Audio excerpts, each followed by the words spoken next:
wine. One thing that's interesting right off the bat is when you lean the glass to the side and you look through it, there's differences in color, particularly a browning around the edges, tawny color, taking on like a brick overall color there. And the wine in the glass, you can look at how the wine runs down the side of the glass, and there's a term that we use that helps us to kind of infer some information about the wine in the wine growing region, and it's called standing.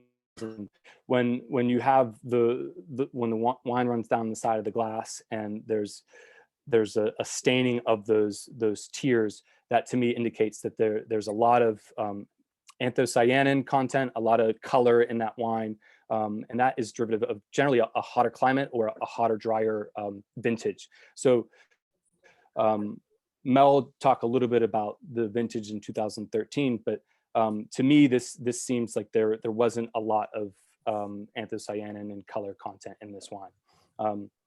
And if we go to the aromatic profile, smell.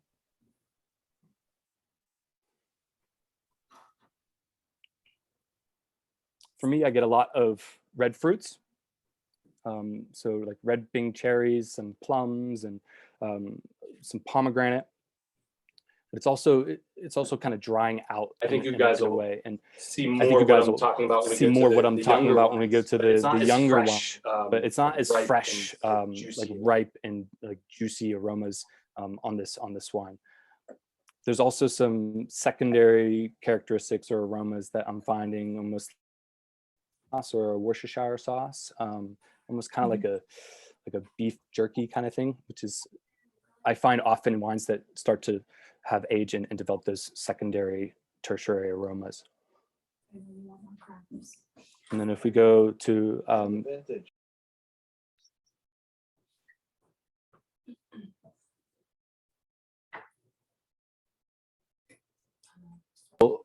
Did you hear me? Sorry. Not yet, no. Oh, sorry. The vintage speaks to what Ben was saying, which is that it was slightly cool, not very cool, not quite just about an average in terms of degree days or the temperature through the year, but it was a very rainy year. So it was not ideal conditions. It meant that there was a lot of disease and there was some rot late in the season. But as you will see later, when Katie will show you some really good pictures that she took of Pinot Noir grapes compared to Cabernet Franc. But Cabernet Franc has very loose clusters, so it tends not to get rot. But it did have something called downy mildew, which, and by the way, she lied about, I'm not the owner, I'm the vineyard guy. Okay. But anyway, and it's and so the loose clusters don't allow the drops of the rain to collect, and therefore they dry out quickly and rot can't form as easily. Whereas in the Pinot Noir or Riesling or Vignoles, they're much more tight clustered grapes. And then what happens is that they get a rot. But this year was 2013, as you'll see later in 2018, were rainy years, and they were prone to that problem. The Cabernet Franc, even in those years, ends up being pretty good. This is not going to be like some of the other ones. I mean, this is quite aromatic, as I feel, as like Ben said. But I don't know what he was just about ready to describe the tastes. Maybe you could go on to the tastes and see, and then it will make a very interesting contrast to the next wine that we'll taste. Yeah, so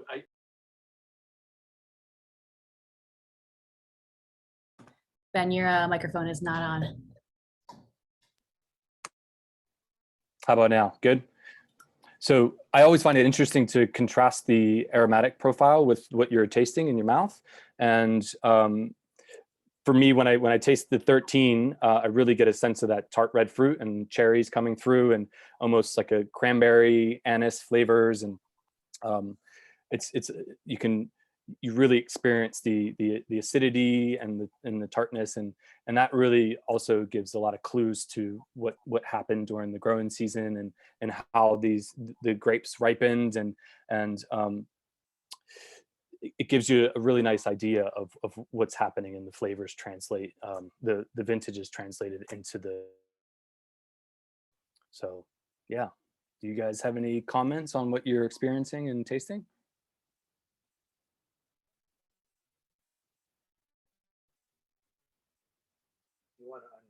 You want to unmute everybody?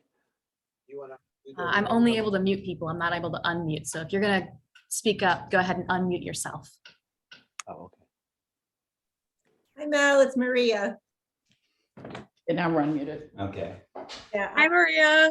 Hi, Hi, Carla. So I want to have a little Oh, antidote. Maria, hi. Hi. I got a little antidote. It's not antidote, a story about this wine. Anecdote. Anecdote, thank you. Too many Zoom meetings today. They were serving, that we were selling when I was behind the tasting bar all those years ago, 13 and 14. And there's quite a difference between the 2 years, because 13 was a rainy year, 14 was a dry year. And so the Cab Francs were completely different. One night during that summer, I went to a Fish concert. I don't know if you guys are familiar with the Grateful Dead type. They're a Grateful Dead type band, but Yeah. much more psychedelic. And I didn't smoke. I was a designated driver, but there was so much pot in the air that, I came back quite high. And basically, I drank a whole bottle of the 2013. I couldn't have possibly have drunk 2014 because it was just too spicy. But the 2013 was just so mellow at that time, and just so kind of easy drinking, because it was, almost diluted, because it was such a rainy year, that I it was just a great end of an evening. And I would tell that story behind the tasting bar to give people the contrast between the 13 and the 14. So anyway, so now fast forward to now, I'm tasting the 2013, and it is completely more complex, and has a lot more going on than it did back then. So, cheers to Cab Franc for aging well, even in a wet year. Okay, Right. that's great. You had a question. May I ask a question? Please. I'm Ralph. Can you see me? I We can can, see, yeah. Hey, yeah. Ralph. Two-part question. Was this wine made from purchased grapes or from your grapes in your vineyard? This was made largely from purchased grapes. We're going to talk about that in a minute. From Okay. one vineyard, which we'll talk about in a second. There were, I believe, a small amount of our vineyards were pretty young then.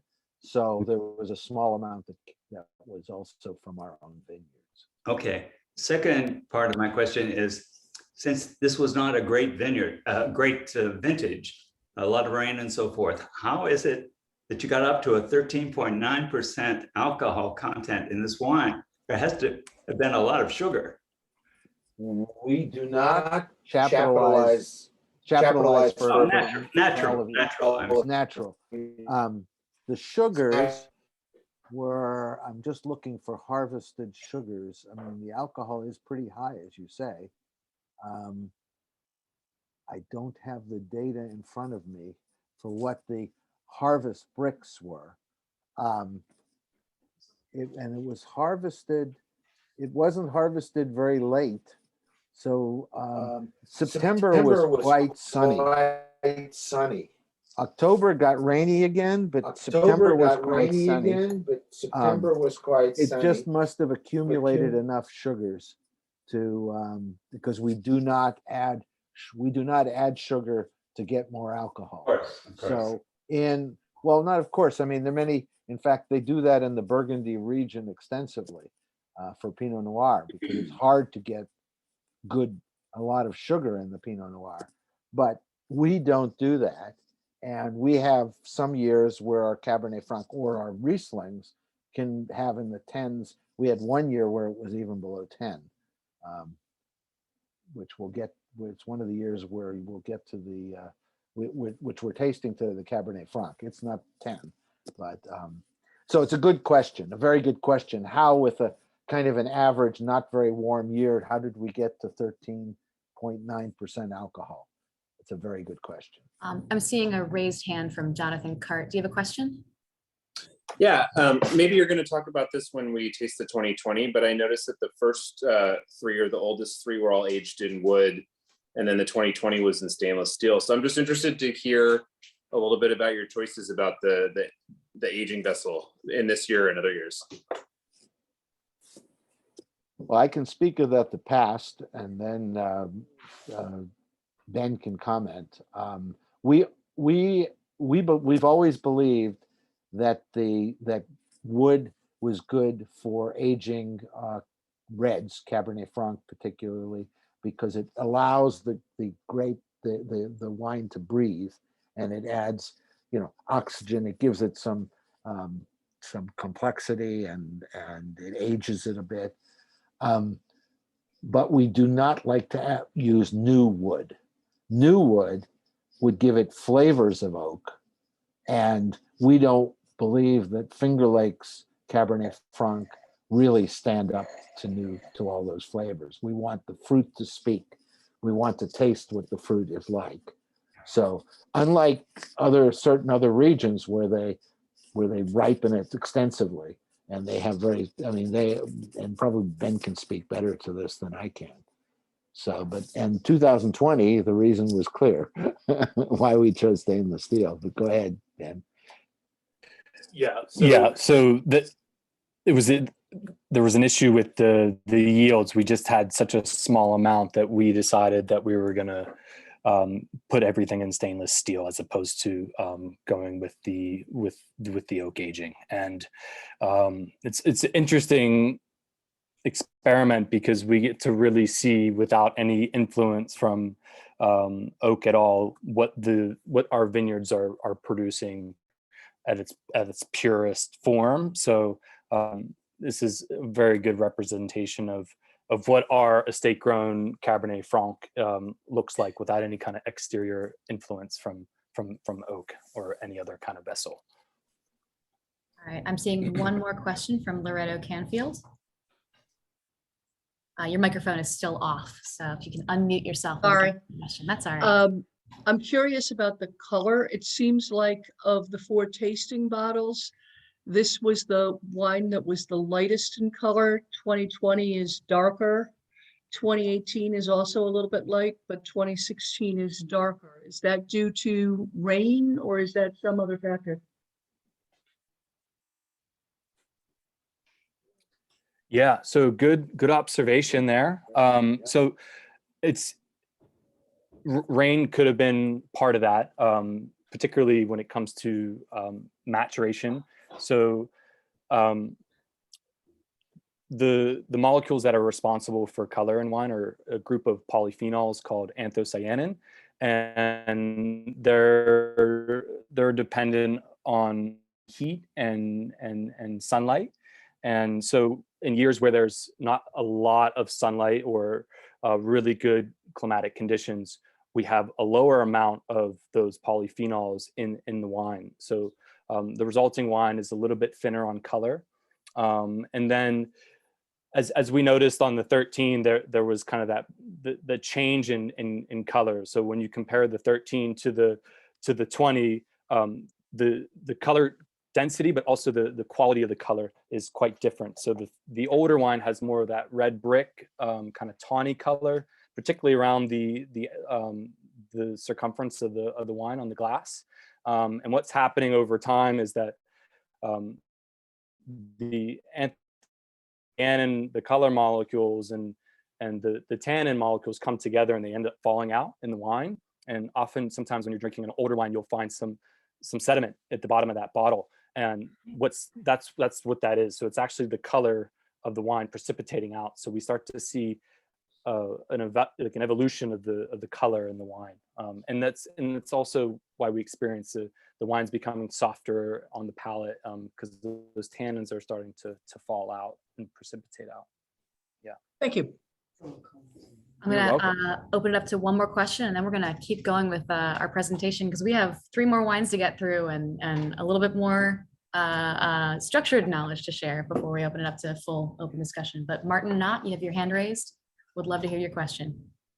Thank you. Yeah, similar question to the one the gentleman asked before about the aging. This one is about the yeast. So again, looking across the tasting notes, you're saying 2013 was fermented native yeast, which I assume took a while.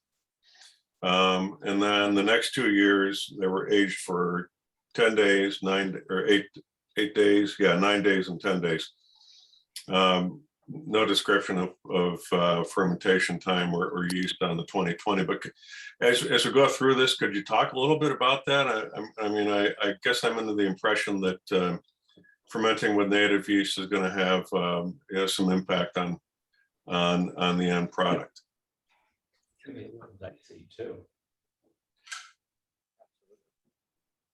Yeah, I can address that. So the 13, I think that the native ferment decision was made by the winemaker at the time. I'm not sure what his methodology was, but what we've done in 2021, we've started to experiment with some native fermentations, and we do what's called a pied de cuve. So we build a culture up primarily before to get the fermentation ripping in a small vessel. And then once the fruit is harvested, we have a culture going, and we pitch that native yeast into the go ahead. But explain that the pied de cuve means you're taking the yeast from the field. You're going out, you're grabbing Yeah. fruit that you're getting that yeast from the fruit itself. Yeah. So on the surface of the grape berries, there's a population of a bunch of different bacteria and yeast, and there's some Saccharomyces yeast that are on there that we build up in our lab. And then once we're ready to harvest, we have a really strong culture going, and then we pitch into the bin and into the must. But in previous years, and aside from 13, we've used different yeast strains that are known to be quite good for expressing these different Cabernet Franc and similar varieties. Yeah, I mean, you can think of it too as if you've ever made a sourdough bread versus a grocery store yeast, your sourdough bread's going to take a little bit longer to get started, and it's going to be a little bit picky until you get it like up a few generations and really healthy fermentation, versus when you buy a packet of dry yeast or you get a sourdough started from somebody else, you know that it's going to start right away. So it's a similar kind of fermentation kinetics with a native yeast strain versus a commercial pitch. That's also why we're doing this, cultivated in the lab to get it healthy and moving first, so we're sure that it's going to take off with aromatics that we like, rather than kind of rolling the dice and saying just go at your own pace and start slowly. So It's a very good question, and to reveal some of the secrets of Puka Lake Vineyards. 13, we were supposed to begin to experiment with native yeast. The winemaker that year was a believer in trying, and not just experimenting, but he went wholehearty. And a lot of the wines were done with native yeast.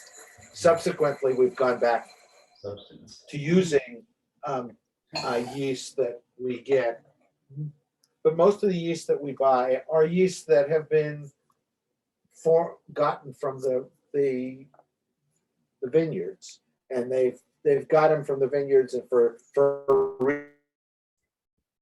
Riesling vineyards in Germany, and then they were manufactured on a commercial scale, expanded on a commercial scale. What we're doing now is what Ben was describing. We're trying to move towards using the yeasts that are on the grapes themselves, and then bringing them in and to make sure and growing them in the lab, in our lab, from the field, and that's the native yeast we're going to be using for as much as possible. For example, from 2021 was done just that way. The Folly Man Riesling, excuse me. But it's a very good question, and we expect to move more and more in that direction. But it's very dangerous at the same time, because if you just let the natural fermentation develop, it will, it can sometimes yield off tastes, as it did in 2013 with a couple of other wines that we won't discuss and we've never sold. We've blended them off into something else. All right, so we are gonna move on to the next part, but first we're gonna invite you guys to go ahead and pour yourself your portion of your 2016. So 2016 we know has different color, different growing conditions in that year. So go ahead and get familiar with that wine when we talk about Cabernet Franc as it's experienced and grown and produced in the Finger Lakes. And Mel is going to take that away for us. I'll be very brief on this. Well, we're not exactly sure when Cabernet Franc was first planted in the Finger Lakes, but if you look at a book, for example, on Constantine Frank and on vinifera wine cellars, Cabernet Franc isn't even mentioned. The Cabernet Sauvignon is, but that's not. It began really growing strong sometime in the 90s, but then only in the latter part of the knots, the 2000 knots, did it become popular in the Finger Lakes. And it was only really around 2010 that people realized that Cabernet Franc was the vintage, was the red wine of the Finger Lakes. We started growing it only in 2005. Our first tiny planting was 2005, and then in 2009 we started planting much more. And now we have about 8 acres, which is our second largest acreage, after Riesling, which is something like 18 or 19 acres. And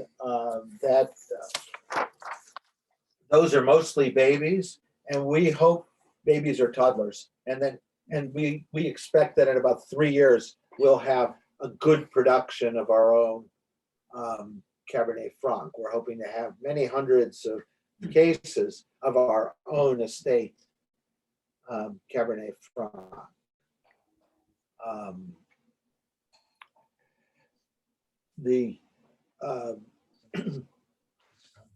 One of the reasons, I think, to go back of why Cabernet Franc took so long to get started is that Cabernet Franc is a very late harvested grape, and back in the 20th century, there was a thought that in the Finger Lakes you could get frosts as early as late September, early October, so you were at risk of not being able to ripen Cabernet Franc.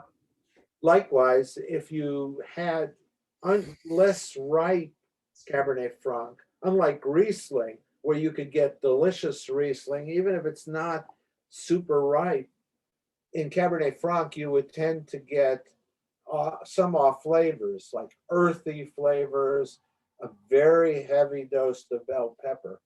So my guess is that they didn't feel confident with Cab Franc until global warming really kicked in.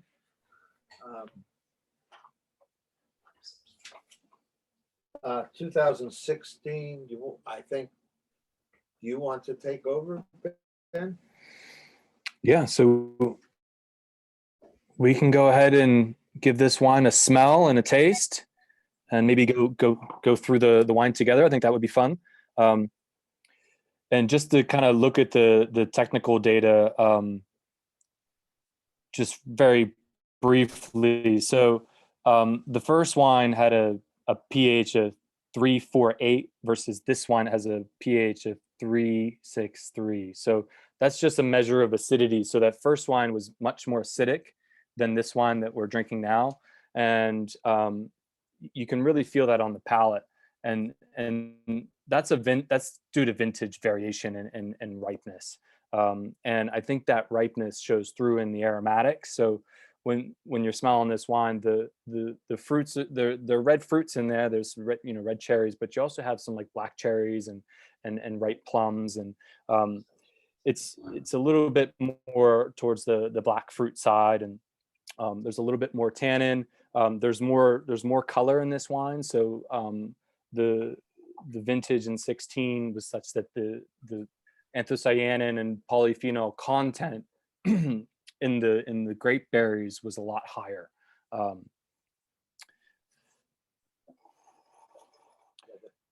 fruit, once again, and I didn't explain fully, came from Harry Humphrey's Overlook Farms. He's a grower, a very good grower on Seneca Lake, just roughly 20 minutes from our farm. And we've gotten his fruit from 2009 all the way to 2019. And we'll probably get it again because he had to replant. There was a virus that was going through all sorts of red grapes in the Finger Lakes, so there was a lot of replanting that had to be done. He's a good grower, and we have used his grapes consistently. We have blended them for many years with ours. Ours constitute a minority, but we thought our grapes the Cab Franc from our grapes were delicious. But when we blended the two, even if ours was 15%, it made such a difference in the final product. I mean, that we blended them together and didn't make separate wines. So there's a question in the chat from Jonathan Cart asking, is the level of acidity related to the expression of red versus black fruit flavors? That's a question. Yeah, I like that question. So I think the level of acidity is representative of the vintage and overall grape ripeness. And so ripeness is very much a subjective term. As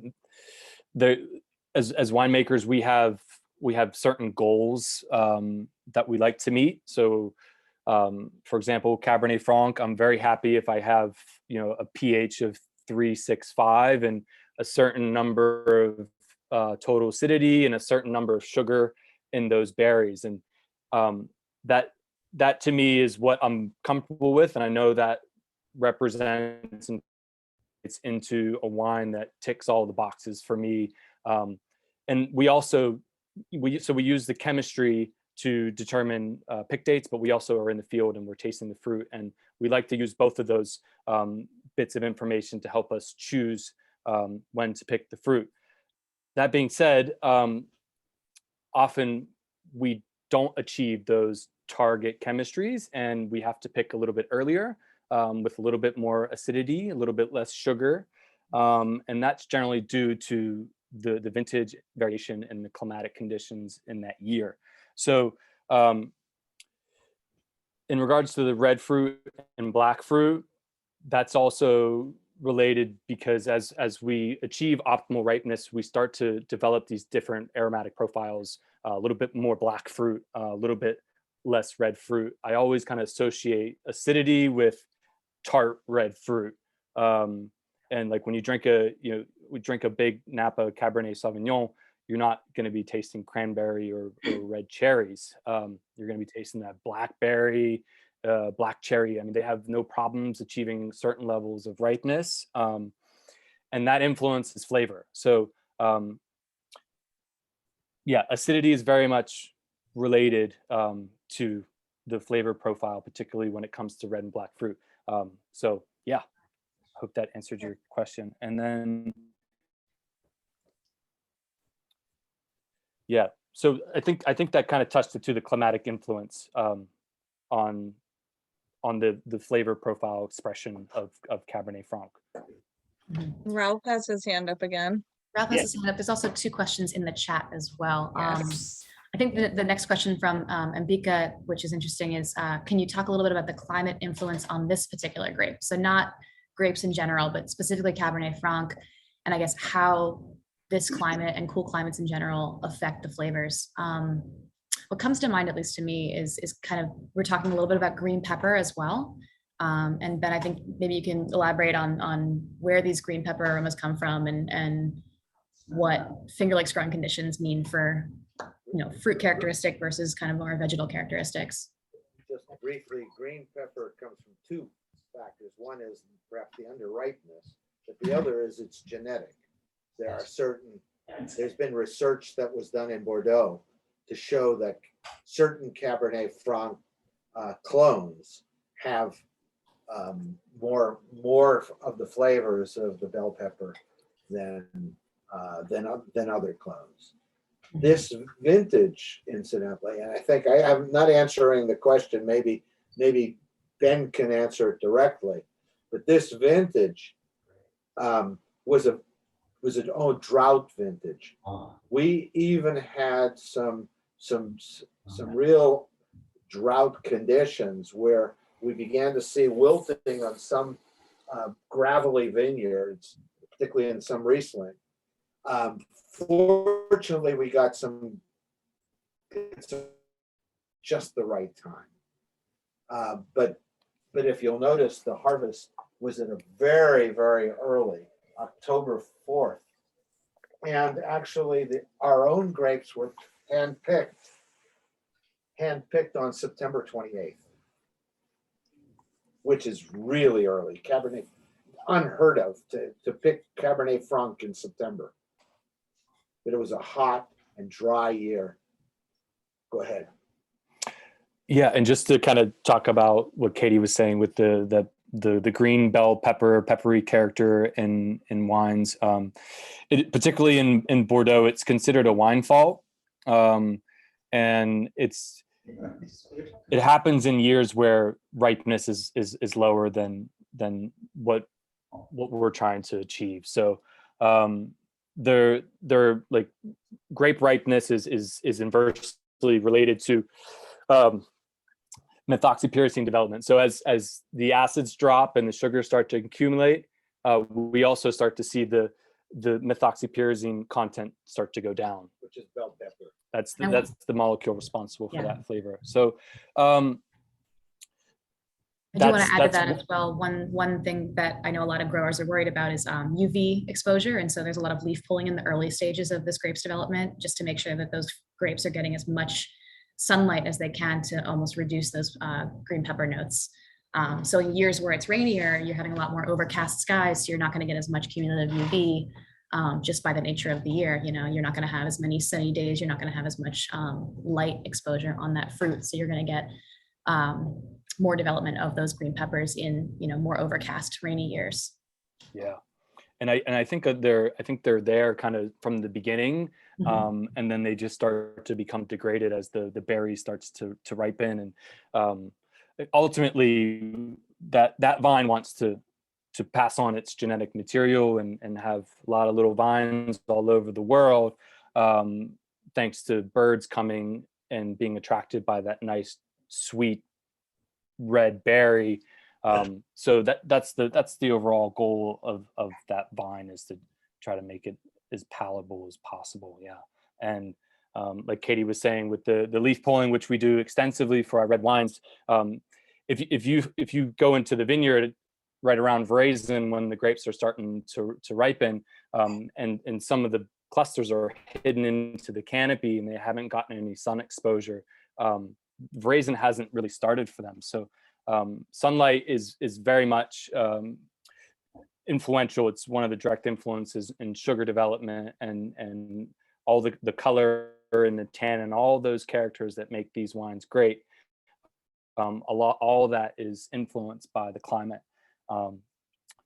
So yeah, I think that kind of touches all those points.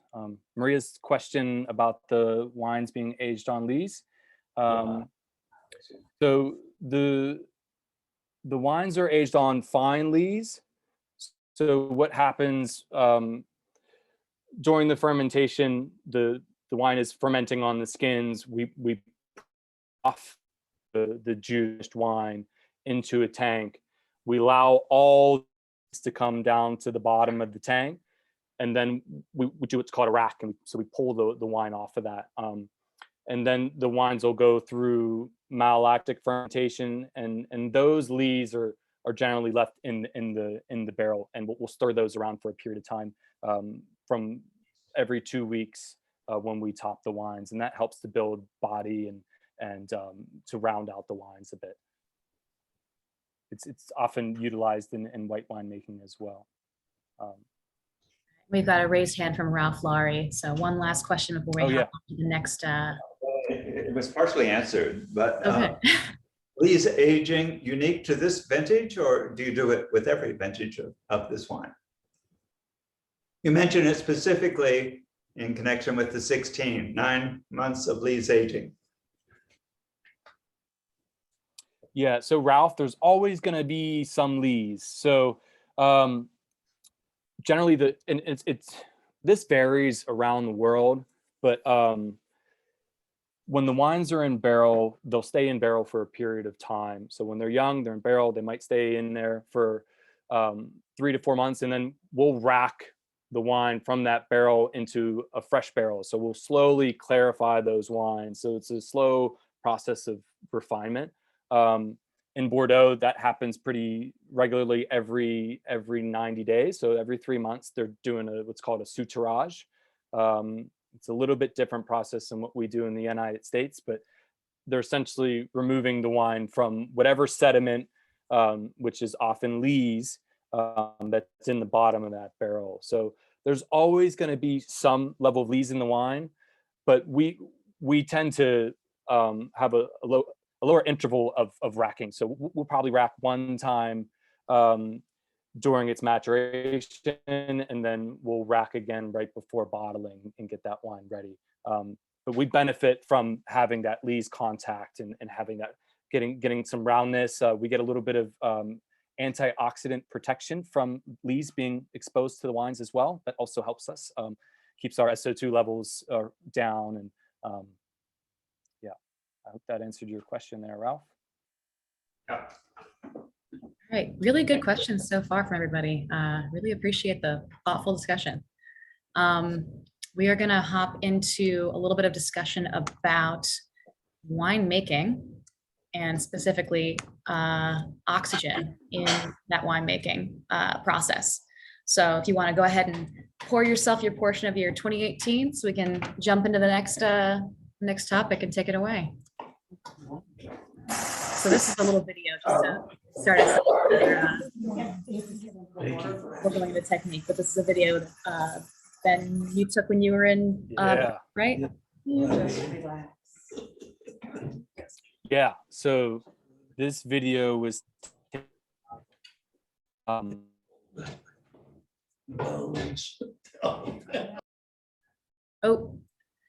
cap management. So we managed the red wine making through using what's called fireman hose pump overs, and essentially, well, I think I would like to ask you guys a question. So one thing that we do in winemaking is it's called cap management, and we either do punch downs, which is Katie will show you a video in a second, or we use pump overs. And so do any of you guys know why we do this? Yeah,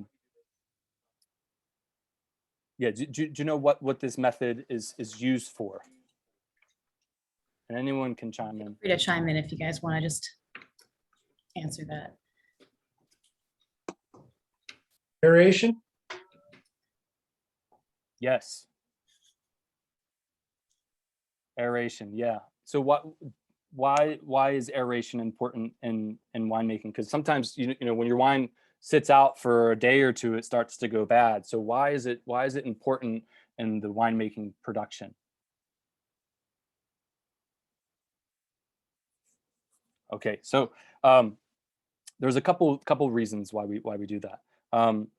If you want to play that video, Katie, you can see there's a lot of foam, there's a lot of air, and we want to incorporate oxygen into the must. And oxygen is important for the synthesis of a molecule called sterols. It's a group of molecules, and that helps the yeast deal with the increased alcoholic environment in the must. So it increases membrane fluidity. So the yeast are healthier and they're able to manage the change in environment. So we add a lot of air, particularly in the beginning stages of the alcoholic fermentation. And then another reason is that there's a lot of, there can be compounds that are undesirable, particularly sulfide compounds, and they're volatile. So by pumping over or punching down, we can kind of blow those off.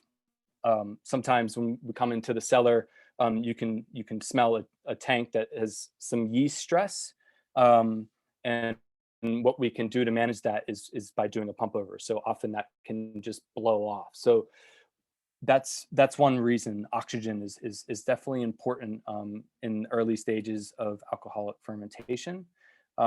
Another thing about pump overs or punch downs is we do that because we want to homogenize the temperature of the fermentation. So you imagine when the red wine fermentation is happening, there's a lot of CO2 that's being given off. So all the skins start to rise up and form what's called a cap.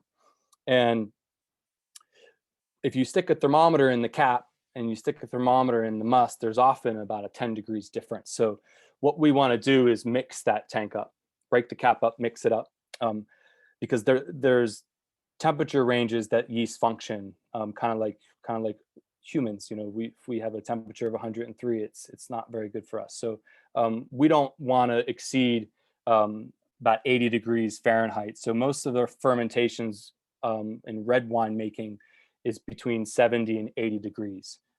We don't do a lot of temperature control like we do with white wines.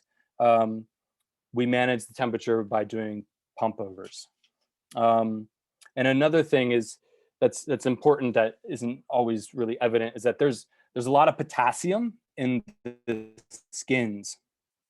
And what potassium can do is raise the pH. And so if you imagine you're not working that cap, you're allowing that environment to become less acidic, and you can have issues with microbiological stability. So sometimes you come in the morning and you look at your red wine ferment, and you might have some smells that are like ethyl acetate or some kind of smell that there might be some biological activity happening.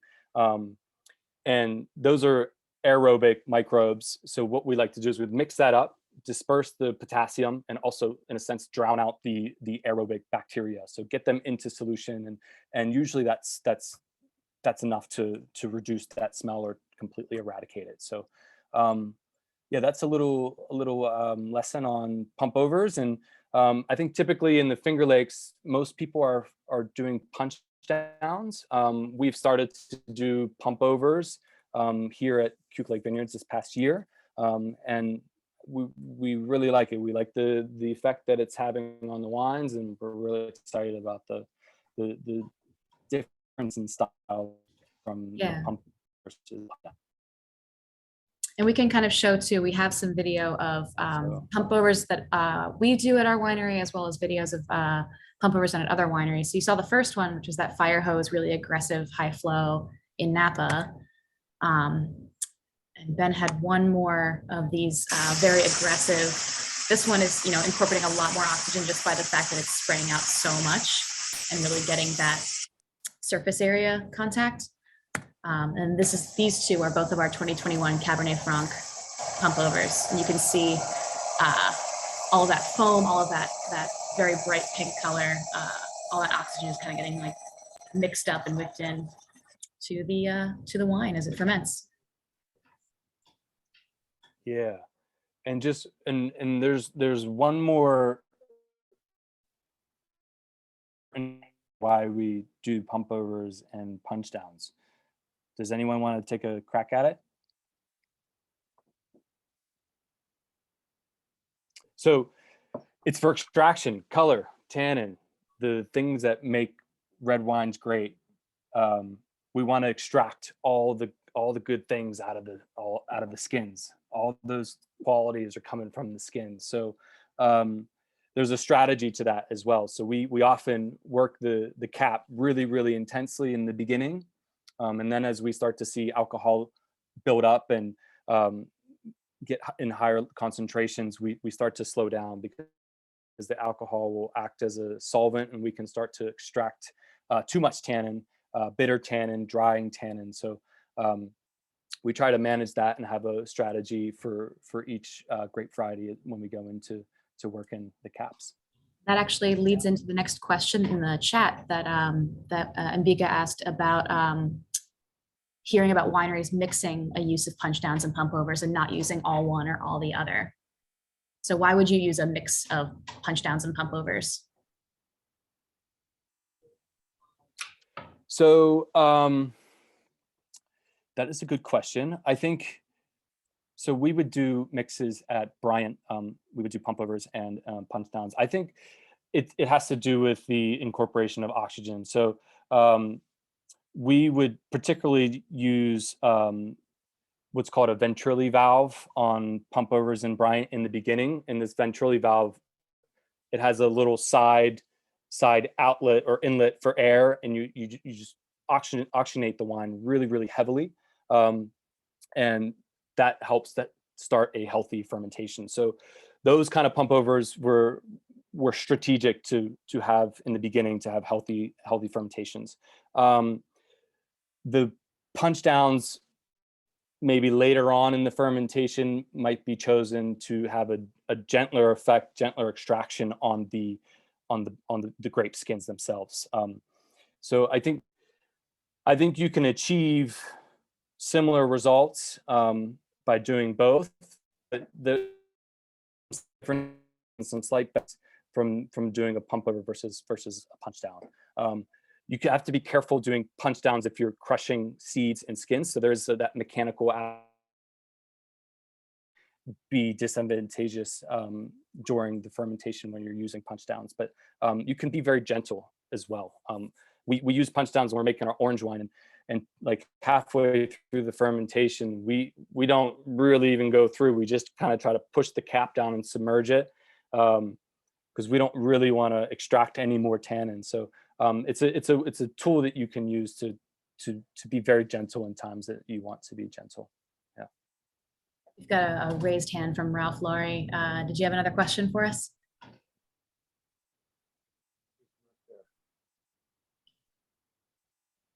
Ralph, did you have another question for us? I know your hand was raised. Okay. Now I can talk. So what was the rationale or the strategy for adding 1% grapes from the KLV vineyard to the grapes used to make this wine? That was all we had. Is that, by the way, is that a Keuka Lakes vineyard? Is that your property? Yes. Yeah, KLV is our estate. KLV is our property. Okay. That's all we had that year. Oh, okay. Blend of necessity, yeah. I'm sorry, it was a very deep answer, but There was also another question a little bit earlier asking what does it mean processed as one lot? And that just means that all of the fruit was combined in one bin instead of being processed separately as, you know, the fruit from Overlook, the fruit from Bedient, the fruit from KLV. It's all put together and processed together.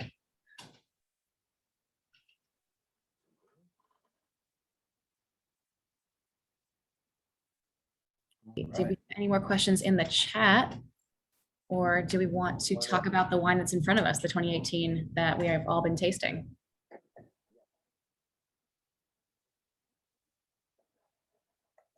any comments on the aromas? And how does it compare to the 16 and the 13?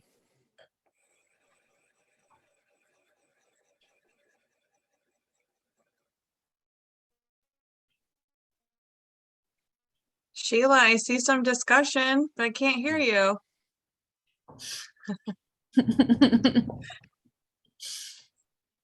Is it just me, or do I get just a touch of sulfur in there? Is that, anybody else smelling that? I don't know. A comment saying, yeah, more sulfur on the nose from somebody in the chat.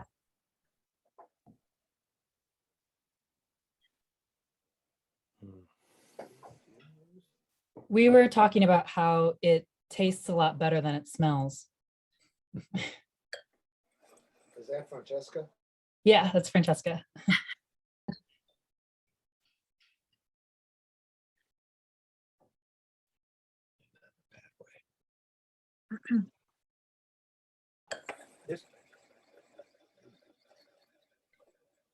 Yeah, Mel definitely. had a comment about how difficult 2018 was, and despite that vintage, this wine was really good.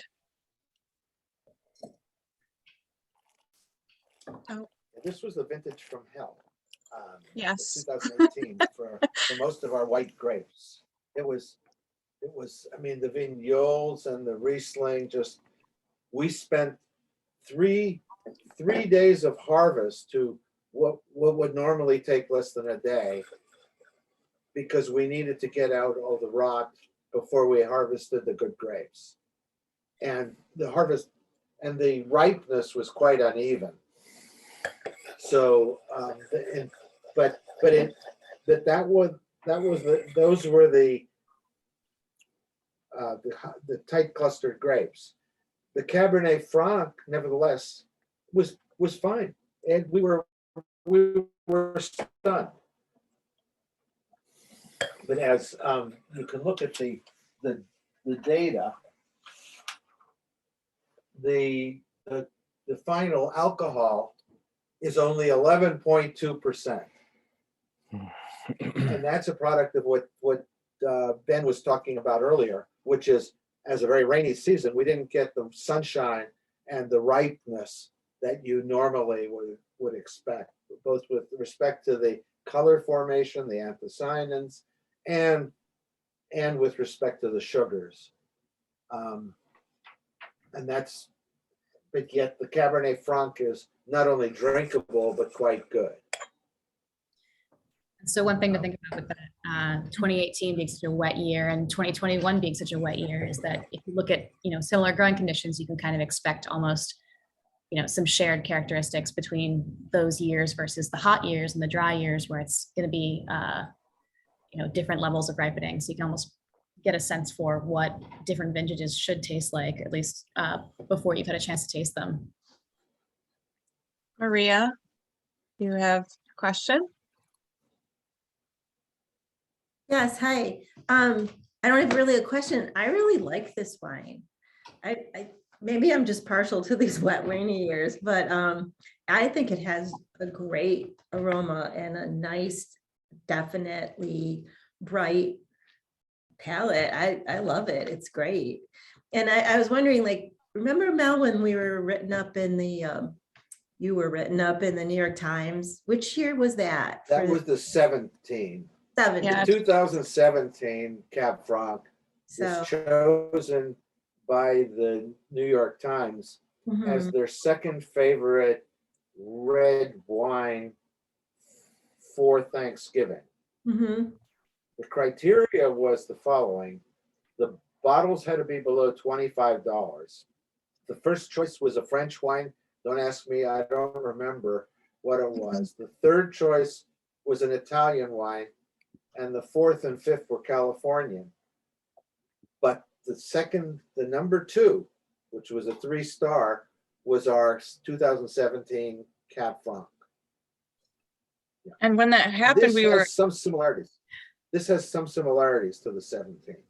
I think so. It's delicious, and it would be great with food too. I think sometimes, it's great to sip a wine, but wine with food is what we're going for, I think. Yeah, for sure. Yeah, as a matter of fact, Katie, is this a good time to start to begin talking about pairings with these wines? Yeah, I mean, we can talk about pairings. Hadn't prepared any thoughts of pairings. Does anybody have any initial thoughts on what they would potentially serve for dinner next to any of these wines, whether it's the 18, the 16, or the 13. I know what pops to mind, at least with me, is because these wines are definitely on the more earthy side, I would definitely want something with some brightness to kind of, bring some contrast, but not to be too far. So, something with like a mushroom dish with a little bit of balsamic vinegar might be a very nice thing to pair with one of these Cabernet Francs. Especially when you think about Thanksgiving dinner, that's got all your components of, earthiness and acid from your cranberries. You've got your savory turkey. You've got your hefty starchy potatoes. You've got your gravy. All of those flavors really do go well with something like this. It's going to have a red wine that has, a medium body and some acid and a nice fruit profile without being, overly jammy or sweet. Honestly, yeah, Cabernet Franc and Thanksgiving dinner are kind of like made for each other. I would add lamb if you're for the non-vegetarians. But a lamb, or goat dinner would be excellent with the Cab Franc. A follow-up question: what about the 2014 and 15? Were those 2014 and 15, were those questions about like the quality of those wines, or were those questions about those growing seasons? Yeah, I remember 2014 was a hard year, but I thought 2015 was like a really good year, and I was just not sure about how those fared on your Cab Francs. It's very interesting. The 2014 was this year that started. I mean, I remember the vintage like this. It was quite rainy for a while. And then all of a sudden we had this glorious fall. And so it ended up being a spectacular year with high yields. So we had a lot of production and very good quality. And it's probably somewhere between the 16 and the 18. In terms of what the quality of the Cabernet Franc would be like. 15, I just remember it. I just remember very much the tobacco flavors in the Cabernet Franc. 15 was a good year, but we had some spectacular Rieslings. I wouldn't call the Cabernet Franc spectacular, but it was quite lovely. Tobacco and currant, and it was black fruit, not super ripe, but nicely ripe. We've got a raised hand from Ralph Laurie that's been there for a little bit. I wanted to make sure we answered that question. Okay, go. So it appears now that you have more acreage under cultivation for Cabernet Franc than you had in the past. So the 2020 is 100% Cuca Lake Vineyards, right? Correct, yeah. Okay. Right. So I'm a Yes. Riesling only member because Falling Man Riesling has just blown me away. But I'm wondering, how do you decide where to plant particular grapes, Riesling versus Cabernet Franc? Wow, what a good question. Get it, Mel. It's not easy to answer, Magic but apple, you shake it and ask. we planted most of our Cabernet Franc. Well, two locations are our principal Cabernet Franc. One was we decided to plant some closer to the lake because we were afraid of that Cabernet Franc would not withstand the extreme cold. As it turns out, Cabernet Franc is very cold hardy. We planted it, the largest acreage, which is 4 acres, we planted in one location that was our former biggest Concord vineyard. We took out those Concords, but they were the most productive, and it had wonderful soils. And in fact, when Ben arrived and looked at that and looked at that vineyard. He said, "That's great Cabernet soils." He just looked at it and said that was perfect. We just guessed. If he were to make the decision, he would have made the decision to plant there. That's largely with the Riesling. Just about all of our western side vineyards are Riesling, and we found that it just did so well, like the Falling Man and the Evergreen Lake, and the Ernesto Lucy, and Golden. But on the east side, we chose a couple of vineyards to plant Riesling where we thought that they were to a certain extent the farthest away from the lake, and they had a lot of rock, and we thought a lot of slate, and we thought those vineyards make good Riesling vineyards.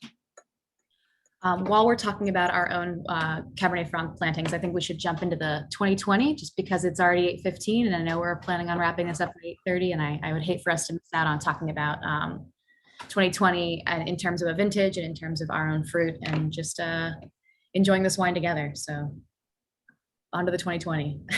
Yeah. What are your reactions to the 2020? Maria, I think that we saved the best for last, but that's bias probably. Oh my God, I just sniffed it. Oh my God, it's amazing. I didn't even taste it. That's just from this, from the swirl. Oh my goodness. I know Mel told William that 2020 was going to be the best Vintage of the century. The best vintage of the century or the decade or The century. The century. So we've is. been getting back our wine scores from different publications for the white wines at least. And actually today, Wine Advocate published our scores for a number of our Rieslings, and we scored a 93 for 20 rows, 93 plus for Falling Man, a 91 for Evergreen Lek, and a 90 each for the dry Riesling and the semi-dry Riesling. So Wow. 2020s are tasting pretty good. Yeah, that's Ben great. just learned about it. Congrats, All right. I'll drink to that. Ben. After the 93 he Yeah. scored for the Cheers. Falling Man Yeah. from the Wine Spectator. So if the Reds follow along with the scores, I think we're going to be really happy with what they think of this. Yeah. So any differences you're seeing from 2020 to the previous vintages as far as like how the wine looks, how it smells, how it tastes, and just thinking about what we know about how the climate affects these wines in various different ways? What are you guys picking up on? More tannins. Maybe you can tell them, Ben, a little bit more about More why tannin? more tannins, yeah, or your style of winemaking. I assume that comes from the stainless steel tank as well. So that's going to primarily, I think it's going to start with a really good growing conditions. So we're going to be able to have a high concentration of those polyphenols we were talking about. And so good color, good tannin. I generally do what's called post-fermentation maceration. And what that means is once all the sugar has been consumed and converted to alcohol, that wine is the alcoholic fermentation is considered finished. So often what will happen next is the wine is pressed. But what I've been taught to do is to leave the must and the skins to macerate for a period of time. And that's one of the points during the winemaking process where there's stylistic considerations, and the winemaker can have a point of influence on the resulting wine. And so what we did with the 20 is we extended the maceration past. Translate the word maceration. It is what it means. We macerate the must with the skins. So fermentation's done, there's no activity. That cap will actually lower down into the must. It'll start to break up and it starts to look like soup in a way. And we have to be careful at that point with oxygen exposure. So at that point, we don't want to be doing pump overs and punch downs and getting a bunch of air into the wine. We want it just to macerate. We might do a small mix to kind of homogenize things. And then we'll taste that tank every day or every other day to see where it's at, see where the tannin's building, see how the acid's integrating well with the tannin and how the color is accumulating in the wine. And I think that's one of the things that is new to the red wine making at Cuckoo Lake Vineyards and is evident in the 2020. It's just it's denser in color, denser in structure and tannin, and yeah. So there you go. What do you taste in the wine? Yeah. 2020 was kind of from a climate standpoint a real balancing of karma, all things considered. You know, the rest of 2020 was kind of garbage, but at least the wines are really lovely, so we all win. Yeah. The other thing I was going to say about the wine is that I like the fact that you can taste it across the entire tongue, because the other ones had less. You had less in the back, and you didn't get it in the middle of the tongue. This one, if you let it go back, you taste it to the entire tongue, which I like. I sort of associate Cabernet Franc with fruity up front. I taste it in the middle, and it's got a nice, slightly chalky finish at the end. Yep, I like the chalkiness. That's a good point. I think an excellent description. Yeah, and yet we call it like the mid palate.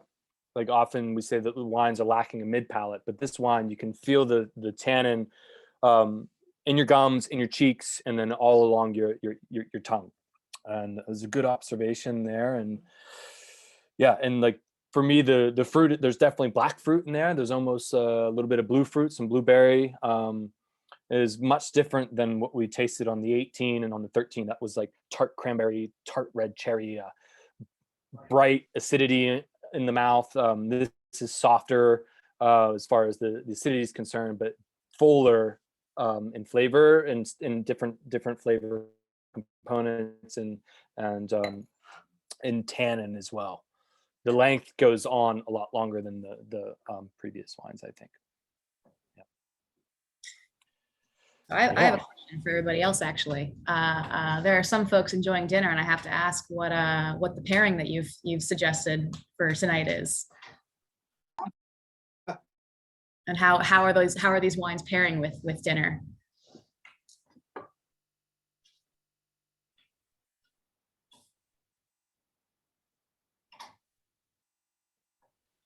It's very quiet.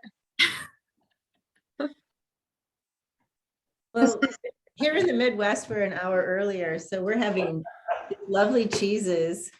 Two of them are actually from the East Coast, and which is a nice thing that often does with us, which is really great. And maybe Cuckoo Lake Vineyards can start doing that again, doing some cheese and cracker pairings. But that's what we're doing. We got a blue cheese, and we have a goat cheese, and then we have, what's that thing, William? It's an East Coast Vermont cheese. It's a soft cheese. Yeah, cow's milk. That's us. Nice. Chaska, I can't help but notice. Oh, sorry. We did a crab meat crostini for one, and then we did sun-dried tomato on an olive bread and a kielbasa. A kielbasa in a cranberry sauce, in a cranberry glaze, when you were talking about it would be a great Thanksgiving wine. Yeah. And we had a brie with a Nebbiolo chutney. Ooh. Goodness. You live just down the hill, right? I'll be right. Yeah, Right. yes. Yeah, we're coming, Sheila. Yeah, we're on our way down the hill right now. Anybody that gets really drunk at KLV and rolls down the hill, you'll be at my house. Is that where you are now, though? No, unfortunately. So I get this. All right. We're You want not. to ask your question? We had we ate before, but we made like fajitas. That was pretty good. Yeah. Yeah, it was like Good to have some of this with it was. us. Yeah, I think it would have been a fun pairing. Why not? Yeah, I I've mean, definitely those- had the Cab Franc with stuffed peppers before, stuffed bell peppers. Yeah. I mean, those pepper aromas, those green pepper, the pyrazines that we talked about earlier are the same kind of peppery aroma I taste in jalapenos and poblanos and bell peppers. So I can see that going nicely together as well.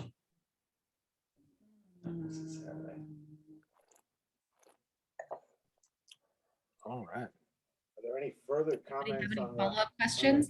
20s? On the 20? Yes, I have one last question. Please, yeah. I want to know what you do with Concord grapes. We eat them. Oh, you eat them? Okay, all right. They're delicious. Yeah. All right. Their history. We have kept one vineyard that is about 150 years old. We just couldn't take it out. So we and Katie is doing some experimentation with the grapes from that vineyard. I won't reveal it.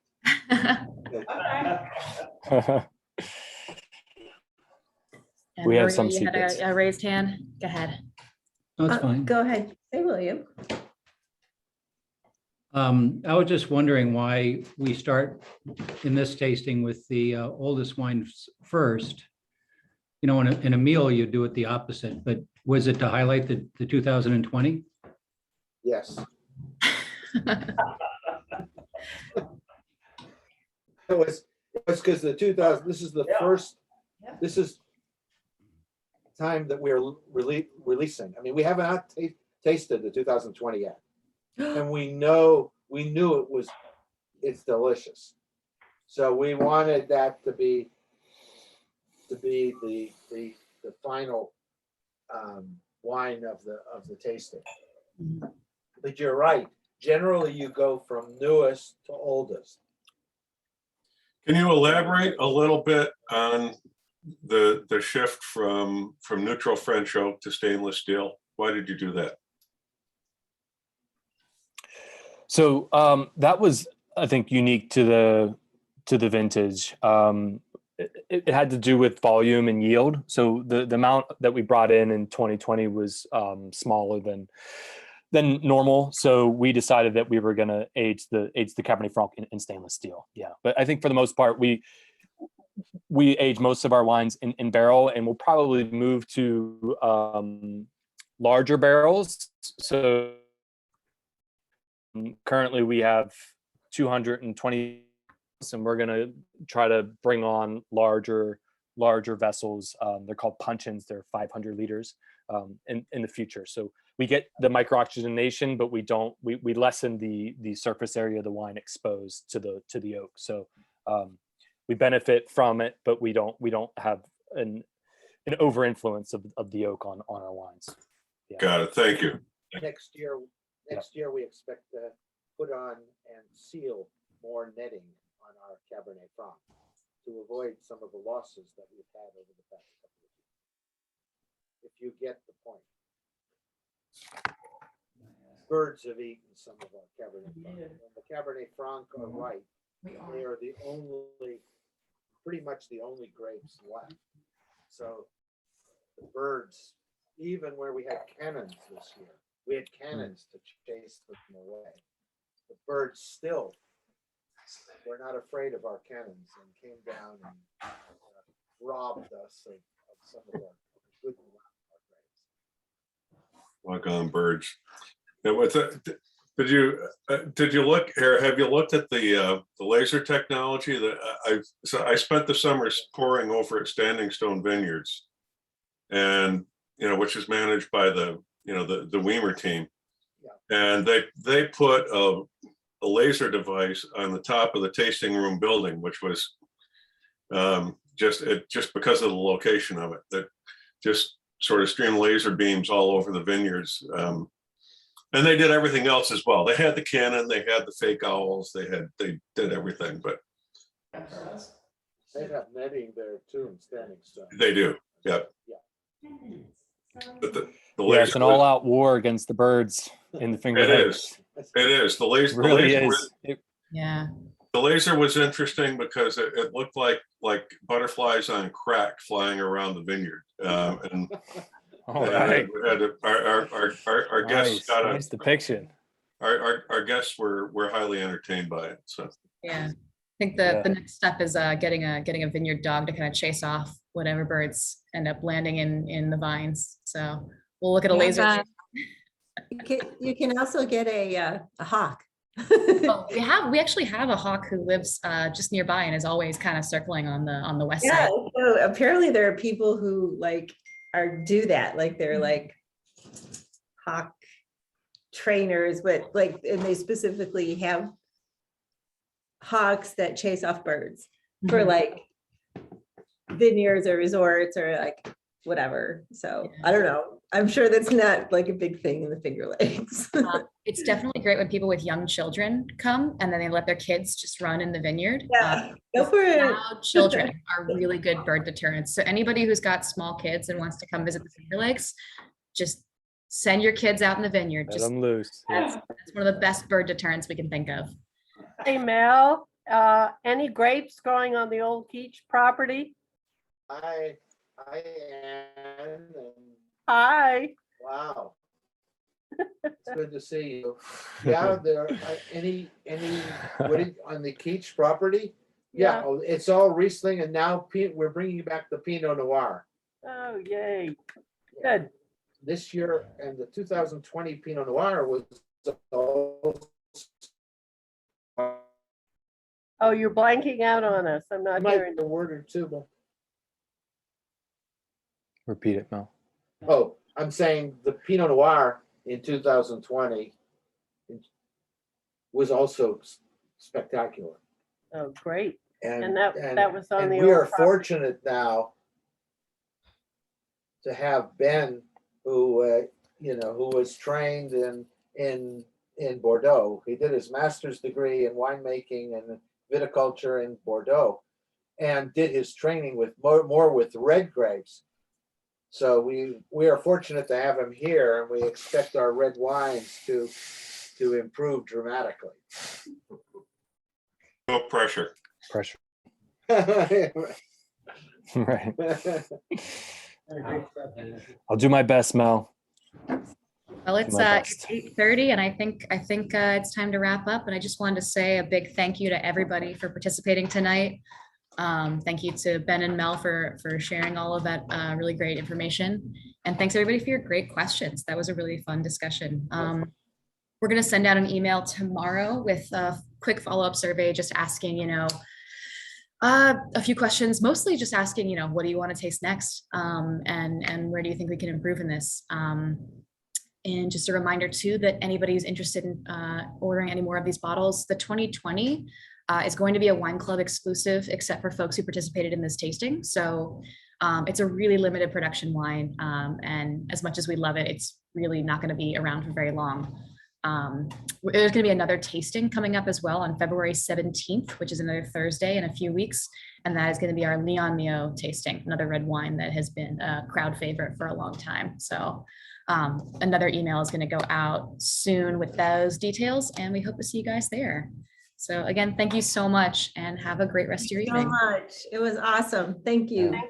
Great to see you guys. Thank you. Bye, Yeah. Thanks, everybody. Have a good night. Thank you. Thank you. Thank you. Good night, guys.